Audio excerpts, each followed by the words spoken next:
함께 보겠습니다. 사도행전 26장 22절에서 23절 말씀 우리 함께 보겠습니다. 사도행전 26장 22절에서 23절. 제가 22절 읽겠습니다. 여러분들 23절 읽어주십시오. 하나님의 도우심을 받아 내가 오늘까지 서서 높고 낮은 사람 앞에서 증언하는 것은 선지자들과 모세가 반드시 되리라고 말한 것밖에 없으니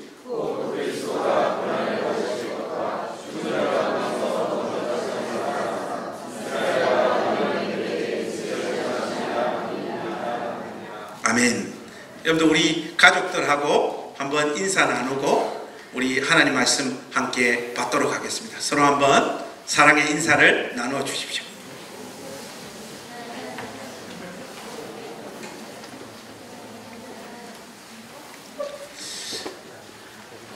여러분, 오늘 우리가 사도행전 26장을 살펴볼 텐데요. 사도행전 26장이 사도행전에서 최정점에 있는, 누가 신학의 절정에 놓여 있는 부분이 사도행전 26장입니다. 26장 이후에는 이제 사도 바울이 로마로 떠나는 장면들이 기술되어져 있기 때문에 그래프로 표현을 하자면 요렇게 26장까지 갔다가 26장부터는 사도행전의 내용이 이렇게 이제 내려가서 어떤 평형을 찾는 이런 흐름으로 사도행전 마지막이 전개되어집니다. 사도는 24장에서는 벨릭스에게, 그리고 25장은 베스도에게, 그리고 오늘 본문인 26장에서는 아그리빠 왕에게 자신의 상황을 변증하며 변호합니다. 그 형식을 자기의 신앙 과정을 간증하는 형태로 변증하고 변호하는 내용들로 구성되어져 있습니다. 먼저 사도 바울은 자신의 출생과 성장 배경을 나누고 특히 바리새파 중에서도 가장 엄격한 신앙 배경 속에서 어떻게 자기 자신이 잘못된 신앙적 확신을 가지고 하나님을 잘못 섬겼는지를 이야기를 합니다. 더 나아가 잘못된 방향으로 자신의 인생을 몰아가고 있던 그때에 그를 찾아오신 하나님의 은혜와 그 은혜의 힘을 쫓아서 하나님의 종으로서의 소명을 받는 장면들을 덤덤히 아그리빠 왕에게 토해놓고 있습니다. 근데 사도의 이 간증을 여러분들이 잘 읽어보시면 사도는 이 모든 고백 속에 초지일관 그가 강조하고 있는 내용이 한 가지 있습니다. 그것은 바로 예수 그리스도의 부활하심이에요. 사도는 예수님의 부활하심을 자신의 간증의 중심 주제로 삼고 있고 예수님의 부활의 중요성과 부활이 지니는 의미를 자기의 간증 속에 차분히 풀어내고 있습니다. 그가 쏟아내고 있는 26장 안에서의 대부분의 진술은 예수님의 부활, 좀 더 디테일하게 말씀드리자면 죽은 자의 부활을 정가운데 두고 자기의 간증을 전개해 가고 있다 이 말입니다. 그래서 여러분 먼저 4절과 5절 말씀 한번 보시겠습니까? 우리 소리내서 4절과 5절 말씀 같이 한번 읽어봤으면 좋겠습니다. 같이 읽겠습니다. 시작.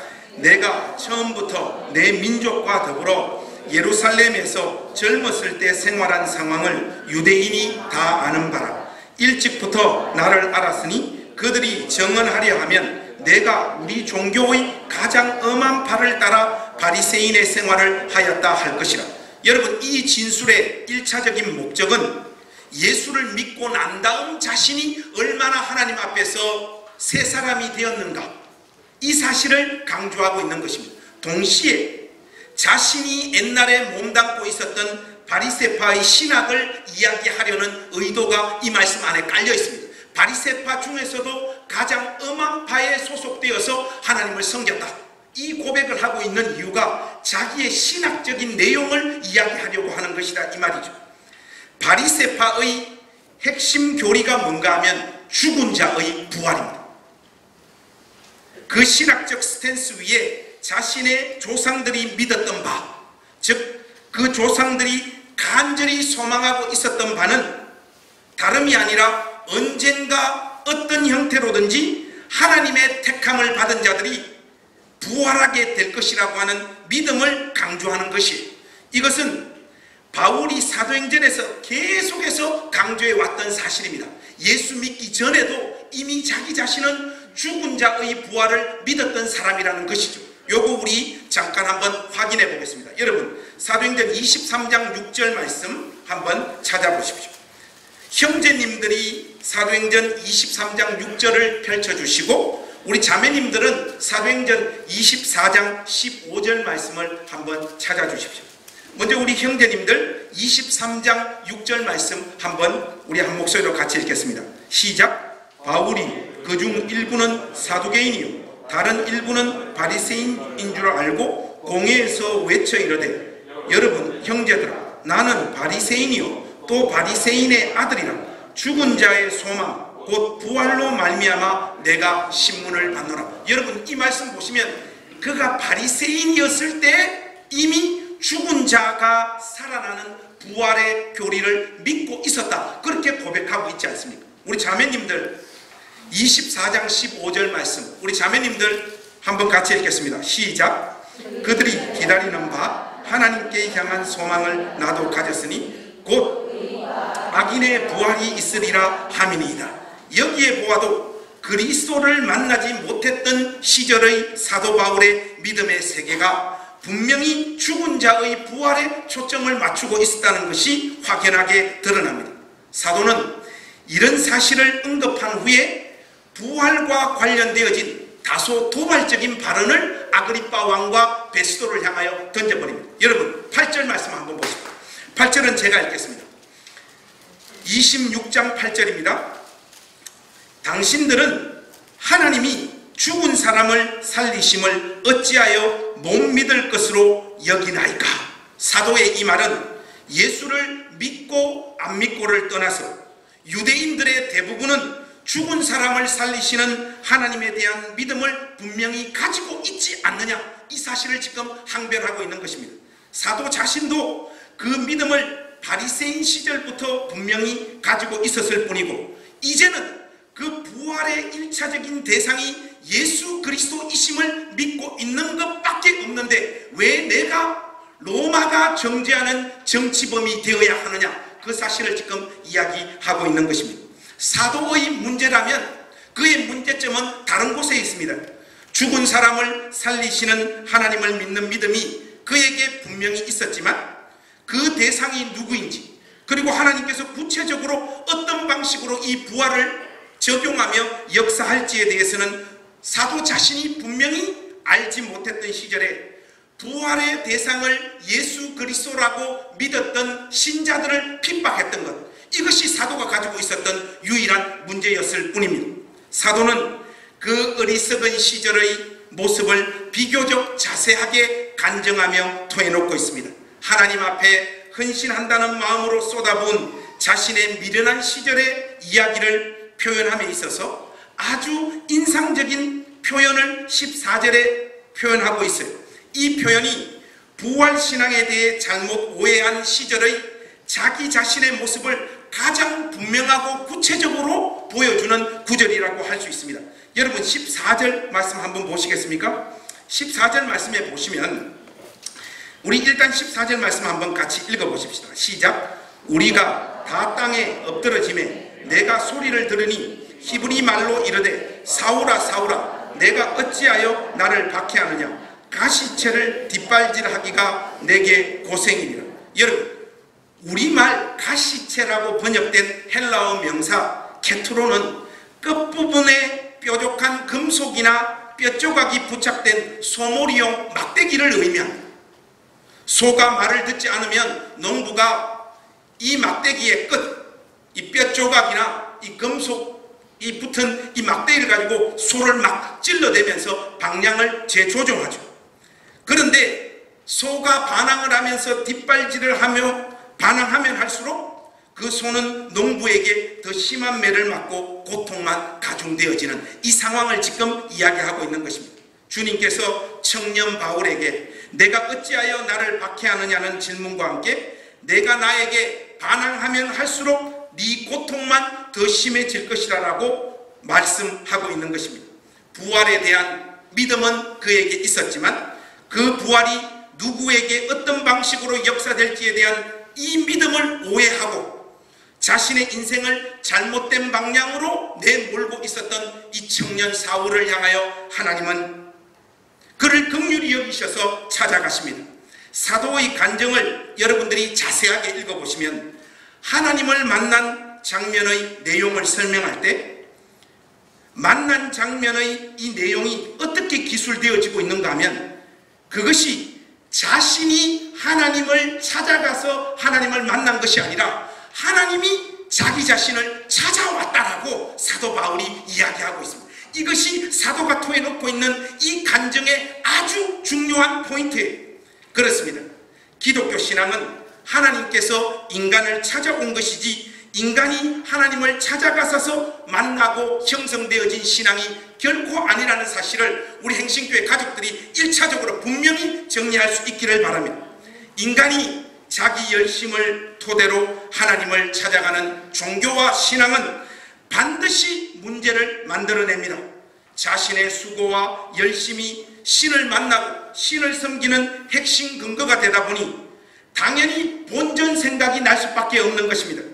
1차적으로는 자신의 진심 어린 종교적 몸부림에 비례하여 하나님이 자기 삶에 역사해 주지 않으니까 신을 믿으면 믿을수록 짜증과 원망과 불평이 올라오게 되고 자기 인생도 자기가 믿고 있는 이 신앙으로 해석할 수 없는 상황으로 자기 삶이 계속해서 내몰리는 경험을 하게 될 수밖에 없습니다. 신의 역사가 자신이 갈망하는 방향으로 흘러가지 않을 경우에는 조금 믿다가 때려치우거나 신에 대한 어떤 기대도 하지 않고 그냥 종교 생활만 교회 안에서 계속 하게 될 뿐입니다. 반드시 인간이 하나님을 찾아가서 만났다라고 하는 경험을 토해놓고 있는 자들의 최종적인 삶의 내용은 이런 식으로 흘러갈 수밖에 없습니다. 떠나지는 못하고 그 종교 안에 머무는 자들은 하나님도 자기가 찾아서 만났다라고 하는 이 인식 때문에 자기 신앙의 내용을 자기의 생각과 자기의 아이디어로 채우고 구성하게 되어집니다. 그래서 자기가 만들어 온 삶의 플랜, 신앙의 플랜을 더 큰 열심을 동원하여 진행시킵니다. 더 나아가 자신처럼 그 종교 조직을 위해 수고하지 않는 자들을 정죄하거나 공격하게 되어집니다. 여러분, 바울의 자기 고백을 한번 들어보십시오. 찾아오신 하나님을 만나기 전 자기가 찾아가서 하나님을 이해하고 만났던 사도의 고백은 무엇입니까? 자기 자신이 하나님을 핍박한 자였다라고 하는 고백을 토해놓고 있지 않습니까? 여러분의 노력과 열심으로 하나님을 이해하고 찾아가서 만날 수 있다는 것, 여러분들의 수고와 애씀을 통하여 하나님의 은혜를 여러분 손안에 확보할 수 있다라고 하는 이 사고방식은 하나님을 핍박할 뿐만 아니라 주님의 몸된 교회의 권속들을 향해서도 끊임없는 정죄의 발언들과 행동들을 하게 될 수밖에 없습니다. 그러나 이것은 바울의 고백만이 아닙니다. 저와 여러분의 고백이죠. 우리가 사도 바울과 동일한 이런 짓들을 교회 안에서 많이 하고 살았고 지금도 하고 있지 않습니까? 반면에 하나님의 찾아오심을 강조하는 신앙은 그저 베풀어 주시는 하나님의 은혜만을 노래하고 찬양하게 되는 줄로 믿습니다. 신앙이 성립된 그 자리에 자기의 눈물과 자기의 수고와 자기의 애씀과 자기의 공로를 조금 더 가미시킬 수 없다는 사실을 그 누구보다 절절하게 깨닫게 되기 때문에, 그래서 하나님의 찾아오심을 경험한 사람은 육체의 남은 때를 자기의 욕망과 자기의 발언과 자기가 꿈꾸는 세계를 확보하기 위하여 달릴 수 없습니다. 육체의 남은 시간을 자기를 찾아오신 이 하나님의 은혜, 그리고 하나님의 목적, 하나님의 뜻하신 바를 위하여 자기의 생애를 드릴 수밖에 없는 것이죠. 하나님께서 자신을 찾아오셔서 발생된 신자의 소명의 내용, 사도 바울의 소명의 내용을 누가가 굉장히 강조하고 있는 이유도 바로 그것입니다. 여러분 오늘 26장 말씀을 쭉 읽어보시면 이 말씀 중에 특별히 강조하고 있는 부분이 어딘가 하면 16절에서 18절 말씀입니다. 여기 보면 누가가 의도적으로 이 말씀 속에는 굉장히 중요한 내용들을 소개하고 있을 뿐만 아니라 단어와 구어의 배열도 의도를 가지고 16절에서 18절은 강조하고 있습니다. 여러분 한번 보십시오. 찾아오신 하나님을 만난 자가 육체의 남은 때를 하나님 앞에 어떻게 살 수밖에 없느냐를 지금 강조하고 있는 것입니다. 16절에서 18절 여러분들 우리 소리 내어서 한번 같이 읽겠습니다. 16절부터 시작하겠습니다. 시작. 일어나 너의 발로 서라. 내가 내게 나타난 것은 곧 내가 나를 본 일과 장차 내가 내게 나타날 일에 너로 종과 증인을 삼으려 함이니 이스라엘과 이방인들에게서 내가 너를 구원하여 그들에게 보내어 그 눈을 뜨게 하여 어두움에서 빛으로 하나님께로 돌아오게 하고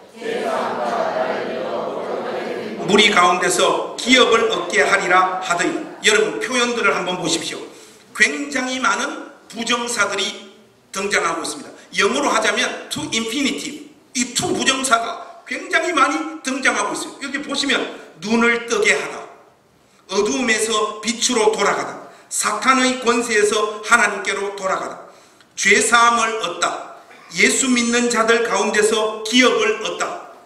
더 나아가서 여러분 이 16절에서 18절은 단어와 구절의 이중적인 배열도 굉장히 인상적이고 흥미롭습니다.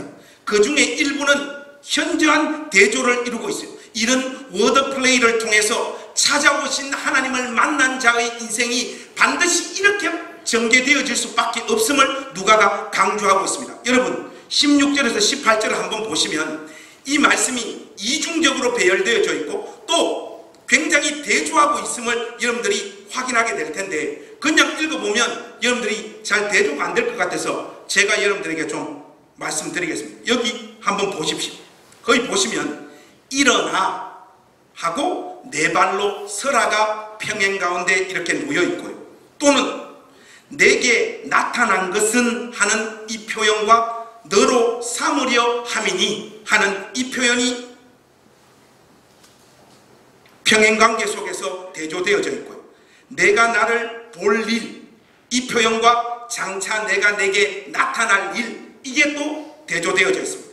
또 이스라엘에서 너를 구원하여 하는 이 표현과 이방인들에게 너를 구원하여 이 표현도 동일하고요. 또 더 나아가서 그 눈을 뜨게 하여 이 표현과 돌아오게 하는 이 표현이 맞물려 있습니다. 그리고 또 어두움에서 빛으로 사단의 권세에서 하나님께로가 또 이렇게 대조되어져 있습니다. 마지막으로는 죄사함을 얻다라고 하는 표현과 거룩하게 된 무리 가운데서 기업을 얻다라고 하는 표현이 동일한 방식으로 단어가 배열되어져 있습니다. 이것 이외에도 여러분 한번 다시 보십시오. 내가 내게 나타난 것은, 이 표현이 우리가 하나님을 찾아간 것이 아니라 하나님이 사도를 찾아오셨다라고 명백하게 말하고 있을 뿐만 아니라 또 내가 너를 구원하여 하는 이런 표현들을 통해서 하나님께서 신자를 구원하는 일에 이니셔티브를 쥐고 계심을 강조하고 있습니다. 결국 16절에서 28절의 고백들은 우리에게 무엇을 말하고 있습니까? 여러분 전체의 말씀을 쭉 한번 보십시오. 이 보시면 죽으시고 부활하신 그리스도를 만난 사람의 시각에서 볼 때 이 세상의 정치, 경제, 문화, 사회, 종교, 군사 그 모든 요소 안에는 악마의 권세가 자리 잡고 있음을 사도가 강조하고 있는 것이, 부활하신 그리스도라고 하는 빛이 인간 세계를 향하여 비추어지니 인간 세계의 객관적인 실상이 백일하에 드러날 수밖에 없음을 사도가 이야기하고 있는데, 드러난 그 세상의 실체가 알고 보니 사단의 권세 아래 놓여 있다, 이 사실을 지금 강조하고 있습니다. 아무리 화려해 보여도 이 세상이 가지고 있는 본질적 실상은 사단의 권세 아래 장악되어져 있는 세계라는 것이죠. 여러분 옷이 좋아야 사람도 빛난다라고 하는 말이 있습니다. 그런데 엄밀히 말하면 사람에게 있어서 가장 좋은 옷은 외모 그 자체인 줄로 믿습니다. 그러니까 살을 빼고 판가리를 해야지 옷이나 화장으로는 커버가 되지 않습니다. 누군지 말씀드리지 않겠습니다만 저보고 누가 그래요. 목사님은 아무리 좋은 옷을 입어도 옷에 태가 나지 않는 은사를 지녔어요. 우리 교회에 있습니다. 누가 그랬어요. 저보고. 이분은 절대 권사가 될 수 없습니다. 저를 잘 압니다. 우리 집 사람이 별명이 패션 테러리스트라고, 태생적 꼬라지가 빈티가 나는 한계성을 지닌 존재라서 어쩔 수가 없죠. 인정합니다. 여러분, 이 세상이 그 아무리 휘황찬란한 것으로 자신의 존재를 화장하고 꾸미고 있어도 복음의 빛이 비추어지면 세상의 실체가 확연히 드러나게 마련입니다. 사로는 바로 썩어가는 그 사단의 권세에 놓인 자들을 구원하는 일에 보냄을 받습니다. 그것이 찾아오신 하나님을 만난 자들의 유일한 소명이요 사명이 되어지는 것이죠. 찾아오신 하나님을 만난 자의 삶에 반드시 나타나는 유일한 삶의 열매가 바로 이것입니다. 그런데 이 원대하고 귀중한 일에 자신의 생애를 드리는 사도의 구체적인 사역의 방법이 무엇일까요? 이것이 오늘 설교의 결론이고 가장 중요한 포인트입니다. 어떤 방식으로 사도는 이 주의 뜻에 순종하며 자기의 소명과 사명을 수종들고 있을까요? 그 답이 오늘 본문 22절과 23절입니다. 이 일을 수행하기 위해서 사도가 감행하고 있는 방법로 제가 한번 읽겠습니다. 여러분 눈으로 따라와 주십시오. 22절과 23절입니다. 하나님의 도우심을 받아 내가 오늘까지 서서 높고 낮은 사람 앞에서 증언하는 것은 선지자들과 모세가 반드시 되리라고 말한 것밖에 없으니 23절을 우리 다 같이 한번 읽었으면 좋겠습니다. 시작. 곧 그리스도가 고난받으실 것과 죽은 자 가운데서 먼저 다시 살아나사 이스라엘과 이방인들에게 빛을 전하시리라 함이니이다 하니라. 사역을 감당하는 사도의 유일한 수단과 방법은 그리스도의 죽으심과 부활하심의 선포였습니다. 다른 그 어떤 것이 아니었어요. 그리스도의 죽으심과 부활하심 안에만 세상의 실체를 밝히고 그 안에서 허무하게 살다가 죽어갈 인생들을 구원할 능력이 있기 때문에 사도는 이 일에 자기의 전생애를 드리고 있는 것입니다. 도대체 예수님의 부활 안에 무슨 능력이 담겨 있기 때문에 사도는 이 예수님의 부활에만 집착하고 이것을 자기 사역의 유일한 수단으로 삼고 있는 것일까요? 여기에 대한 답은 오늘 사도행전 문맥을 떠나서 히브리서에 가면 사도가 오직 예수 그리스도의 부활하심에만 이렇게 집착하고 자기 사역의 유일한 수단과 방법으로 그리스도의 부활하심만을 초지일관 선포하고 전가하는 이유가 나와 있습니다. 여러분 성경을 열으셔서 히브리서 2장 14절에서 16절 말씀 우리 한 목소리로 한번 같이 읽어봤으면 좋겠습니다. 히브리서 2장 14절에서 16절 말씀 우리 한 목소리로 16절 말씀까지 같이 한번 읽었으면 좋겠습니다. 같이 읽겠습니다. 시작. 자녀들은 혈과 육에 속하였음에 그도 또한 같은 모양으로 혈과 육을 함께 지니심은 죽음을 통하여 죽음의 세력을 잡은 자 곧 마귀를 멸하시며 또 죽기를 무서워함으로 한평생 매여 종로로 하는 모든 자들을 놓아주려 하심이니 이는 확실히 천사들을 붙들어 주려 하심이 아니요 오직 아브라함의 자손을 붙들어 주려 하심이라. 아멘. 이 세상에는 수많은 교회들이 있습니다. 그 교회들이 진실로 그리스도 예수께 속한 사람들의 공동체라면 반드시 나타나야 되는 증거가 한 가지 있어요. 악마의 권세에 사로잡혀져 있지 않고 그 악마의 권세에서부터 해방되어진 교회가 지녀야 되는 구체적인 특징은 오직 한 가지입니다. 죽음에 대한 공포와 두려움을 극복한 모습인 줄로 믿습니다. 그것이 바로 부활의 능력이에요. 왜냐하면 부활의 첫 열매 되시는 그리스도의 부활을 따라 우리 역시 죽음의 권세를 깨뜨리는 자리에 반드시 서게 될 것이기 때문입니다. 그러므로 죽음이 더 이상 두렵지 않은 자들의 모임이 주님의 몸된 교회 공동체입니다. 악마의 권세에서 해방되어진 유일한 증거는 죽음이라고 하는 것이 더 이상 내 심장을 누르지 않는 이 현실에 발딛고 서 있는 것인 줄로 믿어요. 만약 교회를 구성하고 있는 신자들의 의식의 세계와 실질적인 문화와 나타나고 있는 삶의 모습들이 내일에 대한 염려와 돈의 유혹과 하나님과 이웃들에게 자기의 자신의 삶을 지켜야 되기 때문에 끊임없이 인색한 모습으로 살아가고 있다면 그것은 부활의 능력이 역사되어지고 있는 현장이 아닙니다. 쉽게 말해서 교회가 아니라는 것이죠. 다른 사람은 다 죽어도 나는 살아야 된다. 다른 회사는 다 문 닫아도 우리 회사는 살아야 되고, 다른 교회는 다 망해도 우리 교회는 살아야 된다. 여러분, 이런 식의 사고방식을 가지고 있는 곳이 악마의 권세에 장악되어져서 죽음의 공포에 시달리고 있는 자들의 객관적인 특징이란 말이죠.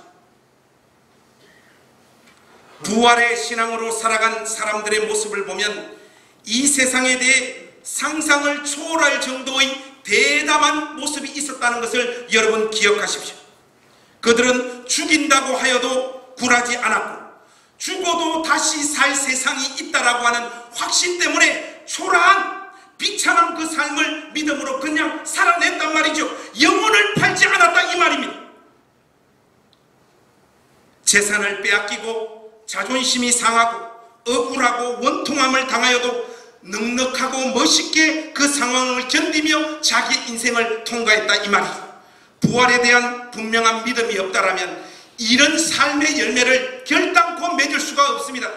교회 안에서 자존심을 가지고 싸우고 있는 자들은 그 이유의 근본을 추적해 들어가 보면 죽음의 문제가 해결되어져 있지 않기 때문에 그렇습니다.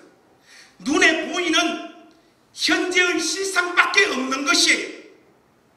현재의 삶 속에서 자기의 영향력 그것 하나로 버티고 살아가는 인생이기 때문에 죽음 너머의 세계를 바라볼 수 있는 시각과 믿음을 가질 수 없는 것입니다. 그러나 그리스도 예수님의 부활에 동참한 사람들은 세상이 흉내낼 수도 없고 이 세상도 감당하지 못하는 모습으로 자기 인생을 살아가는 자들인 줄로 믿습니다. 우리 행신교회 모든 권속들 삶 안에 이런 열매가 맺혀지시기를 우리 주님의 이름으로 부탁합니다. 성경에 보면 바로 이 부활에 대한 믿음을 가진 자들이 하나님 앞에서 어떻게 살았는지를 우리에게 생생히 소개하고 있는 본문이 있습니다. 여러분, 그 부분도 우리가 한번 열어서 확인해 보십시다. 히브리서 11장 35절 이하의 말씀, 여러분들 한번 보십시오. 35절에서 40절 말씀입니다. 히브리서 11장 35절에서 40절 말씀입니다. 제가 한 절 읽고 여러분들 한 절 읽고 교독하십시다. 여자들은 자기의 죽은 자들을 부활로 받아들이기도 하며 또 어떤 이들은 더 좋은 부활을 얻고자 하여 심한 고문을 받되 구차히 풀려나기를 원하지 아니하였으며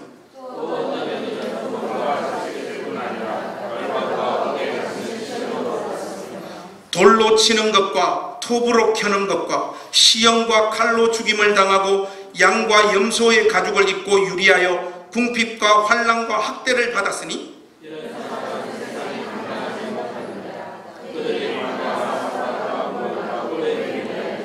이 사람들은 다 믿음으로 말미암아 증거를 받았으나 약속된 것을 받지 못하였으니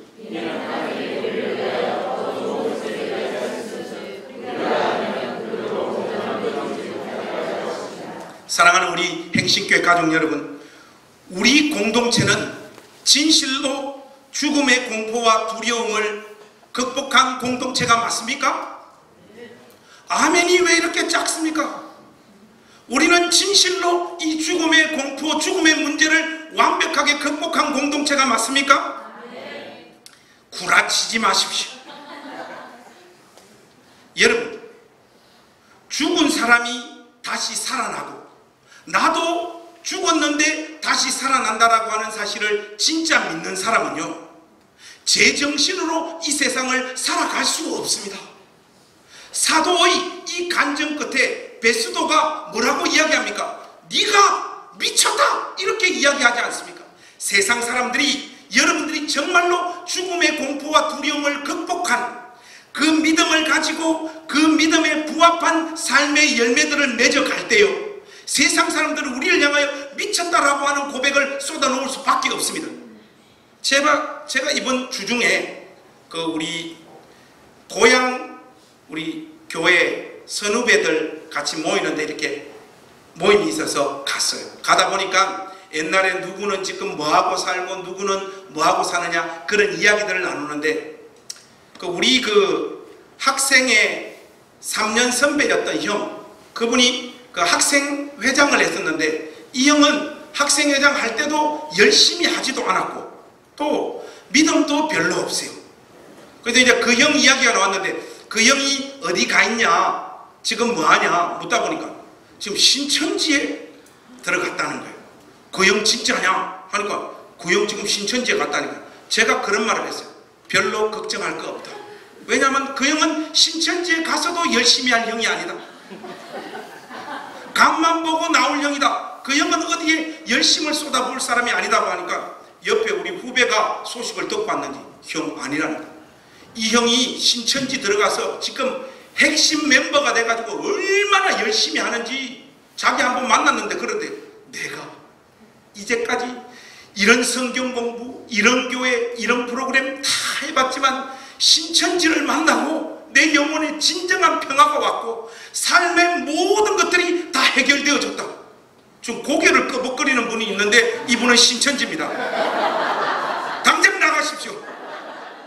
제가 이야기를 듣고 뭘 느꼈는가 하면 신천지에 빠져도 사람이 이렇게 바뀌는데 여러분 우리는 죽은 자가 다시 살아난다라고 예수님의 부활의 첫 열매가 되셨고 우리도 그 부활에 동참할 사람이라고 하는 사실을 정말로 믿고 있다면 우리 삶에 변화가 없다는 게 이게 말이 됩니까? 그런데 여러분 이 부활의 신앙을 가진 자들이 히브리서 11장을 여러분 보시면 나타나는 모습이 어떤 식으로 전개되어지는가 하면 이 세상 사람들이 볼 때는 그 삶의 내용이 실패와 좌절의 형태로 드러난다는 거예요. 성공과 형통을 가지고 하나님이 여러분과 함께 하시며 부활의 신앙이 역사됨으로 말미암아 이런 열매를 맺고 있다라고 이야기하는 것은 새빨간 거짓말일 뿐만 아니라 성경에 부합되어지는 것이 아닙니다. 왜 그런가 하면 부활을 정말로 믿고 이것이 자기 삶 속에서 진짜 역사되어진 사람은요 자기 자신을 위하여 살지 않고 다른 일을 위하여 살기 때문에 그렇습니다. 우리 행신교회 가족 여러분, 자 여러분들에게 한번 묻겠습니다. 자기 자신을 위하여 살지 않고 다른 사람들을 위하여 살게 되면 그 사람의 인생은 어떻게 됩니까? 1번 하나님께서 복 주셔서 형통하게 된다. 2번 완전 조진다. 여러분들 몇 번입니까? 우리는 그동안 신앙을 어떻게 배웠는가 하면 다른 사람을 위해서 살면 하나님께서 모든 다른 부분도 채워주시고 공급해 주셔가지고 넉넉하게 극복한다라고 하는 메시지를 많이 듣고 속아서 예수를 믿고 여기까지 왔어요. 그리고 그것 붙잡고 살았는데 그렇게 되지 않아서 한숨을 쉬고 있는 자들이 누구냐? 행신교회 가족들이. 근데 여러분 그렇지 않습니다. 자기 자신을 위하여 살지 않고 다른 사람을 위하여 사는 사람은요 인생이 초라하고 비참해질 수밖에 없습니다. 그것을 감각적으로 여러분은 이미 알고 있어요. 그렇기 때문에 다른 사람을 위하여 살지 않는 것이죠. 근데 여러분 부활을 진실로 믿고 이것이 나의 현실이 된다라고 하는 그걸 정말로 믿는 사람은요 다른 사람을 위하여 자기의 생애를 쏟아부을 수밖에 없습니다. 그리고 다른 사람들이 볼 때 확연한 삶의 변화가 그 사람 가운데 나타나는 것을 목격되어질 수 있는 방식으로 자기 인생을 살아가게 되는 것입니다.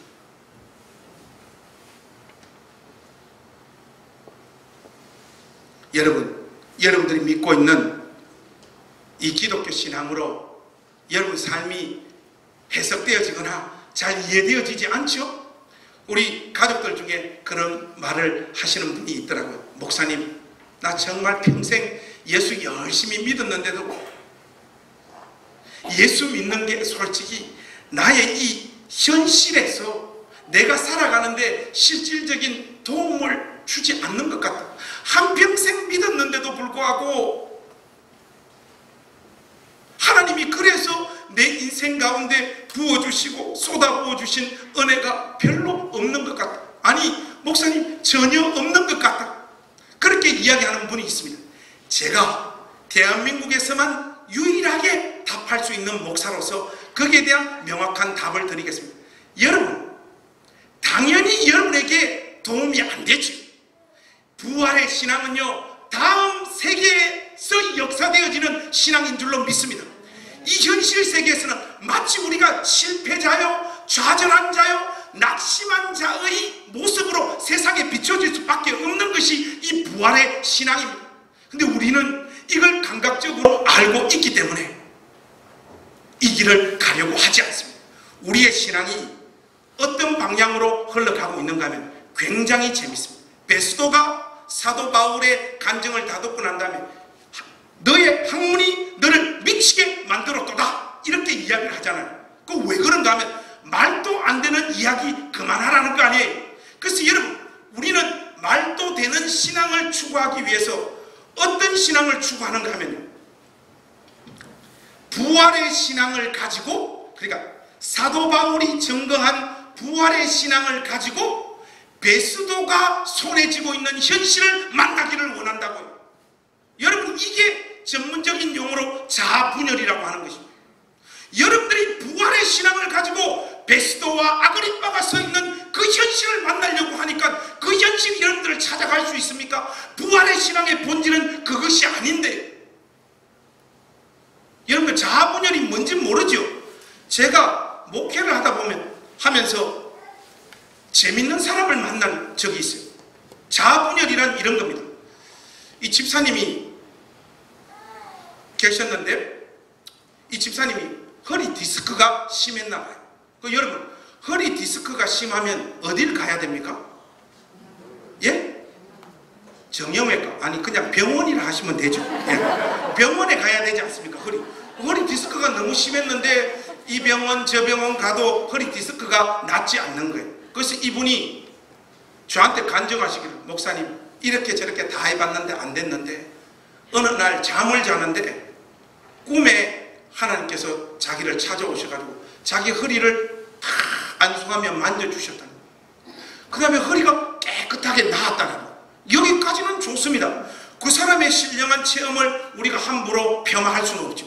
근데 문제는 뭔가 하면 이 집사님을 제가 목양실에서 만나서 뭐 이런 것 저런 것 좀 의논하려고 하니까, 목사님 제가 허리가 너무 아파서 오늘 목사님 만나고 난 다음에 병원을 가봐야 된다고 하더라고요. 아니 집사님, 꿈에 제가 또 입이 방정이라 그냥 가만히 있으면 되는데 너무 궁금해가지고, 아니 꿈에 하나님이 나타나셔가지고 집사님 허리 다 치료해 주셨다고 했는데 왜 허리가 아픕니까 하니까 이 집사님 하시는 말씀이, 주님이 다 치료해 주셨는데 허리가 아프다고. 여러분, 이게 자아분열입니다. 근데 저와 여러분들이 예수를 이 땅으로 섬기고 있단 말이죠. 부활의 신앙을 가지고 아그리빠와 베스도가 서 있는 그 현실을 만나게 해달라고 그것을 목표로 삼아 달리고 있는데 우리가 정신병자가 아니고 뭡니까?